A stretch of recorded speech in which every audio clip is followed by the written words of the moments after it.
E. Start. In a criminal appeal, Mala Chaudhary and another versus State of Telangana and another decided on July 18, 2025 by Justice Vikram Nath and Justice Sandeep Mehta at the Supreme Court with quite critical comment that the Telangana High Court has acted with quite absolute pandemic approach while hearing the quashing petition filed by the appellant in the cryptic manner without even touching the merits of the case para. The Supreme Court has observed further that the approach of the High Court in throwing out of quashing petition in such a cursory manner cannot be appreciated. Hence, the Supreme Court was of the opinion that the appeal merit acceptance and deserves to be allowed. Para. The appellants herein approached the Supreme Court by way of this appeal challenging the final order passed by the High Court of Telangana at Hyderabad on April 28, 2023, whereby the High Court had dismissed the petition filed by the appellants. Para. The Supreme Court has stated that it had contemplated to set aside the impugned order on the preliminary ground itself and could have remanded the matter back to the High Court for fresh consideration. However, the facet set in the FIR and the charge sheet compelled the court to interfere in exercise of its extraordinary jurisdiction under Article 136 of the Constitution of India in order to secure the ends of justice and to ensure that no further harassment and humiliation is caused to the appellant's para. The Supreme Court has found the approach of the High Court in casually disposing of the criminal petition seeking quashing of the proceedings without addressing the merits of the matter absolutely laconic and pun-factory. Para. Appellant number 1 is 70-year-old wife of late Army personnel Major General P.S.K. Chaudhary, and appellant number 2 is her 50 years old daughter. Both reside in Delhi. Appellant mother owns a piece of land measuring about 500 square yards in Rangareddy district, Telangana. The said land was gifted to the appellant mother by her paternal grandmother, Para. Around the year 2020, respondent number 2 approached the husband of appellant number 1 showing interest in purchasing the said plot of land. At that time, the value of the said plot was assessed at rupees 7 crores. Unfortunately, the late Major General passed away before any agreement, whether written or oral, could be executed between the parties. Para. It is the case of the appellants that they found the management of the property from Delhi to be difficult. Therefore, on October 5, 2020, they orally to the agreed to sell the subject land to the complainant. Para.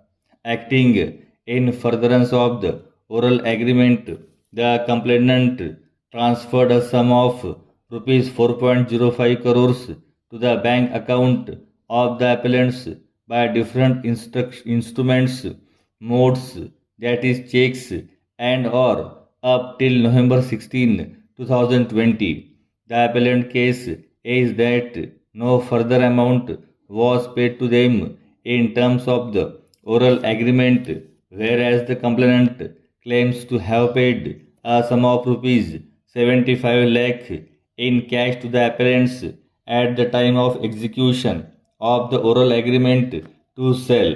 The complainant has tried to portray in the FIR that not only did the accused appellants agree to transfer plot number 82 at measuring 500 square yards for a consideration of rupees 5 crore, but in addition thereto, it was alleged that the applicant number 1 claimed that she had good relations with the neighboring plot owner, Mr. Devraj, and would ensure that he also sells he plots to respondent number 2 on her intervention para.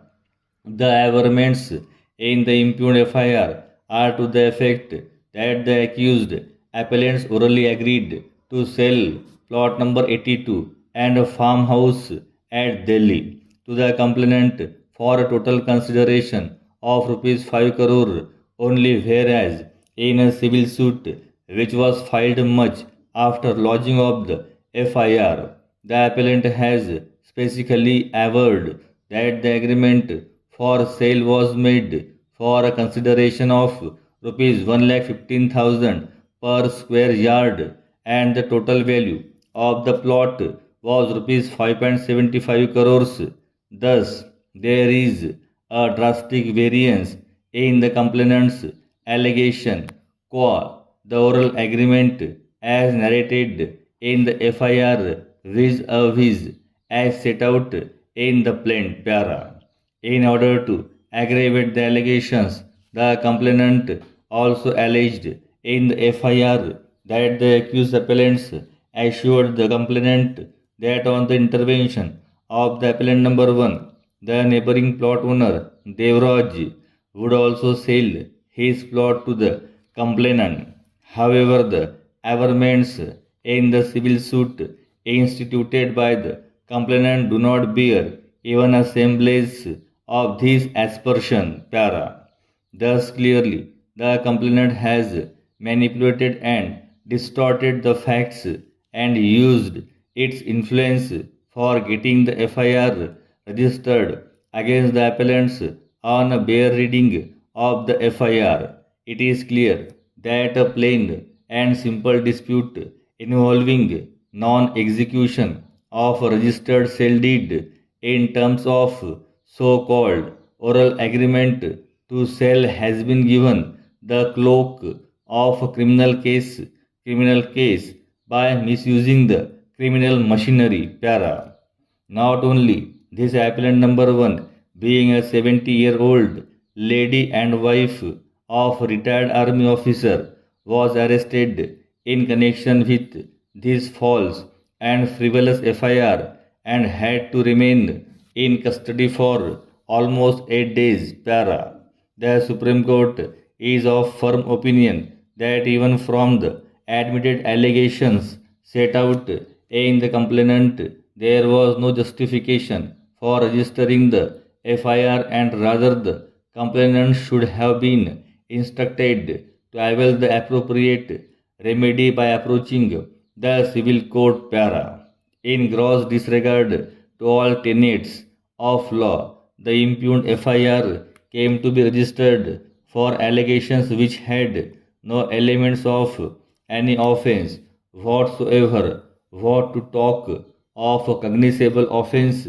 The fact that the appellant number 1 was arrested in his frivolous FIR clearly shows the clout of the company of which the complainant is an agent on the police agency, as not only did the complaint manage to get the FIR registered, but thereafter also saw it that appellant number 1 is arrested and humiliated by keeping her in custody for 8 days para. During hearing, the appellants fairly offered to return the amount of rupees 4.05 crores transferred to them by the complainant through valid banking transactions, but the complainant's counsel also demanded interest on the amount for settling the dispute para. But the court felt that it is fit case for suitably penalizing the complainant by imposing exemplary cost on him instead of awarding interest to him for misusing the process of criminal law in a case which is purely civil in nature para.